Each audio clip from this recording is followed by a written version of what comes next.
Fans de Ludo, bienvenue au Renard Ludique. Priant de découvrir et d'explorer l'univers, vous vous lancez à bras ouverts dans une expédition dans l'espace. Cependant, vous vous rendez rapidement compte que d'étranges petits êtres hostiles vous font obstacle. Même si votre vaisseau n'est pas conçu pour les escarmouches, il possède tout de même une grande puissance de feu pour riposter. Alors voyageurs, pilotez bien votre vaisseau et affrontez les petits aliens de Space Invaders dans Boss in Space.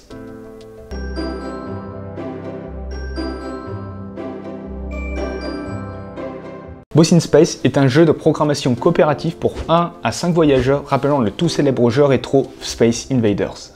Ensemble, vous allez jouer des cartes simultanément et programmer vos actions en fonction de ceux de l'ennemi. Dépensez des points d'expérience pour améliorer votre vaisseau et progresser ainsi jusqu'à arriver au boss. Si ce dernier succombe, alors vous serez allé au bout de votre voyage. Et au contraire, si votre vaisseau explose, c'est que vous n'avez pas su rentrer sur Terre à temps. Allez, allons découvrir l'intérieur du vaisseau. Alors dans la boîte, vous allez retrouver un plateau principal, un plateau d'amélioration, des cubes de diverses couleurs, des cartes d'équipage, plusieurs types de jetons, des cartes commandes, 5 cartes boss, des cartes danger qui représentent les actions des ennemis, et des cartes ennemies divisées en 3 types. Allez, préparons-nous à notre grand départ. Alors pour préparer votre voyage, après avoir placé le plateau principal, récupérez le plateau d'amélioration et placez les cubes. Le cube rouge représentant la surchauffe du vaisseau, le cube bleu représente vos points d'expérience actuels, et les cubes jaunes représentent les points d'amélioration que vous pourrez placer.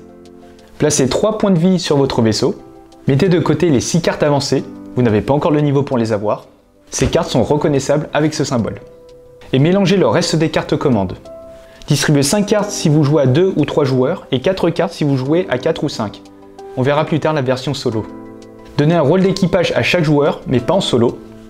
Ces cartes d'équipage donneront aux joueurs une petite capacité déclenchable à chaque manche. Placez votre vaisseau sur la deuxième colonne. Étant donné que vous n'êtes pas seul dans l'espace, il va falloir préparer le deck des aliens. Pour une partie à 2 joueurs, choisissez un boss et placez-le tout en bas du deck. Ensuite, placez 8 aliens de niveau 3, 10 aliens de niveau 2, et enfin, terminez avec 10 aliens de niveau 1.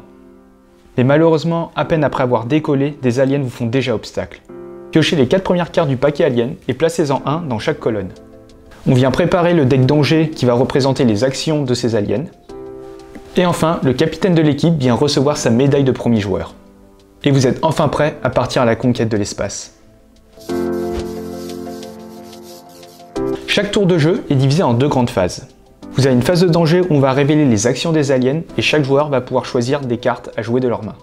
Et vous avez une phase de commande où tous ensemble, vous allez réfléchir sur comment ordonner ces cartes dans ce qu'on appelle une chronologie. Au début de chaque tour, chaque joueur pioche jusqu'à avoir un certain nombre de cartes en main. 4 pour des parties à 4 ou 5 joueurs et 5 pour des parties à 2 ou 3 joueurs. Si la pioche est vide, pas de panique, mélangez votre défausse pour reconstituer ainsi un deck. On vient présenter les 4 cartes danger. Durant ce tour, les aliens vont effectuer ces 4 actions dans l'ordre. Et les joueurs vont alors choisir secrètement une ou plusieurs cartes de leur main en fonction du nombre de joueurs et vont les placer face cachée. Et pendant la phase de commande, le capitaine va révéler les cartes jouées. Vous allez ensuite devoir discuter entre vous pour savoir comment ordonner ces cartes, sachant qu'une carte commande doit être placée sous chaque carte danger. Une fois les cartes placées, il est temps d'exécuter la chronologie. Pour cela, on va commencer par activer la carte du bas de la première colonne. Ensuite, on passera à celle du haut. Et on va parcourir ainsi l'ensemble des colonnes jusqu'à avoir activé toutes les cartes. Ceci étant fait, passez le jeton capitaine au joueur suivant et débutez un nouveau tour. Allez, voyons à présent les effets les plus courants des cartes commandes et des cartes danger.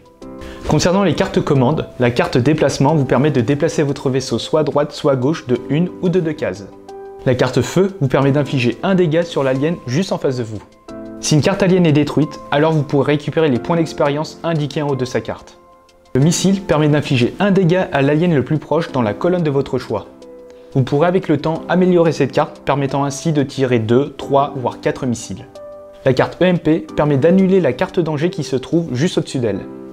Passez donc à la carte commande située juste à droite. Le fusil de portail permet de déplacer un alien de votre choix sur une case adjacente. Le soin, sans grande surprise, permet de récupérer un point de vie. Le laser permet d'infliger 2 dégâts sur le premier alien de votre colonne. Si cette carte est détruite, les dégâts excédents sont infligés à l'alien situé juste après. Notez que certaines cartes comme le laser, l'EMP ou le missile vont faire surchauffer votre vaisseau. Lorsque vous faites surchauffer votre vaisseau, déplacez le cube rouge d'un cran vers la droite. Si le cube rouge arrive au dernier emplacement, votre vaisseau explose et c'est synonyme de défaite. Toutefois, pour pallier à ça, vous avez la possibilité de refroidir votre vaisseau. Pour cela, lorsque vous activez toutes les cartes, retournez une carte commande face cachée pour refroidir votre vaisseau. Déplacez le cube rouge d'un cran vers la gauche. Une carte retournée n'est donc pas activée. Comme pour les cartes commandes, il y a plusieurs cartes danger. Concernant la carte attaque, les aliens dans les colonnes marquées tirent. Si votre vaisseau se trouve en face, vous perdrez un nombre de points de vie égal à la puissance de l'alien. Si plusieurs aliens se trouvent dans votre colonne, seul l'alien le plus fort vous attaquera. Le déplacement permet de déplacer l'alien le plus proche de la colonne marquée vers sa nouvelle destination. Si aucun alien est présent, piochez le premier alien de la pioche et déplacez-le. La carte Nouvel ennemi permet de déplacer tous les aliens d'un cran vers le bas et de piocher 4 nouvelles aliens que vous allez mettre tout en haut du plateau. Activer permet de déclencher les effets de tous les aliens. Ces effets peuvent être de tout type. Ça peut par exemple endommager votre vaisseau, déplacer un alien, appeler un nouvel alien, etc. La dernière carte du paquet représente le boss final. Lorsque celui-ci arrive, placez-le tout en haut du plateau dans votre colonne. Récupérez les 4 cartes danger associées à ce boss et placez-les dans l'ordre au-dessus des cartes danger. Lors de la phase commande, vous devrez désormais activer les 3 cartes de chaque colonne. Et placez le dernier cube rouge représentant la vie du boss sur la piste de santé tout en haut du plateau. Si les points de vie du boss tombent à 0, vous remportez la partie. Après avoir battu un ennemi, vous allez récupérer des points d'expérience. Déplacez tout simplement le cube bleu d'un cran vers la droite pour chaque point ainsi gagné. Si le cube bleu atteint un cube jaune, remettez alors le cube bleu à sa position de départ.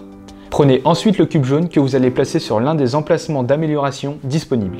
La première ligne d'amélioration concerne le missile. Vous pourrez donc lancer 2, 3 ou 4 missiles.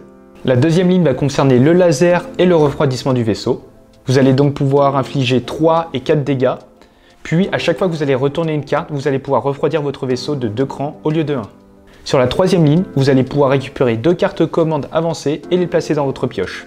Et enfin, sur la quatrième ligne, vous allez pouvoir donner un point de vie supplémentaire à votre vaisseau. Pour une partie en solo, seule la phase de danger change un peu. À chaque tour, vous allez piocher 2 fois. Vous allez tout d'abord piocher 3 cartes, en choisir 2 parmi ces 3 et remettre la dernière sous la pioche. Ensuite, vous allez repiocher 4 cartes et en choisir de nouveau 2. Les 2 autres sont placées sous le deck. Vous avez donc un total de 4 cartes jouées. Placez-les dans la chronologie comme bon vous semble. Le reste des règles reste inchangé. Boss in Space est un jeu assez léger et familial, mais qui saura vous donner du fil à retordre. À plusieurs joueurs, on va retrouver un côté The Mind. Sans communiquer, tous les joueurs vont jouer une carte face cachée. Il va falloir essayer de rentrer dans la tête des autres, essayer de deviner les cartes qu'ils ont jouées pour essayer d'optimiser, d'avoir le meilleur play possible. Évidemment, ça marche pas toujours comme on veut, mais il y a les cartes équipage qui vont venir un peu pallier ce désordre. Le jeu est assez dur, vous allez perdre pas mal de fois au début, mais vous allez ressentir le petit côté « allez une autre », mais cette fois-ci on gagne. Un petit jeu léger comme ça, je valide.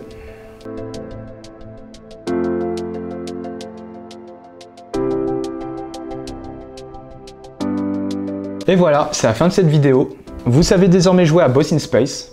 Comme d'habitude, n'hésitez pas à soutenir la chaîne en laissant un pouce bleu, en commentant et en vous abonnant. Et sur ce, on se retrouve dans une prochaine vidéo. Ciao!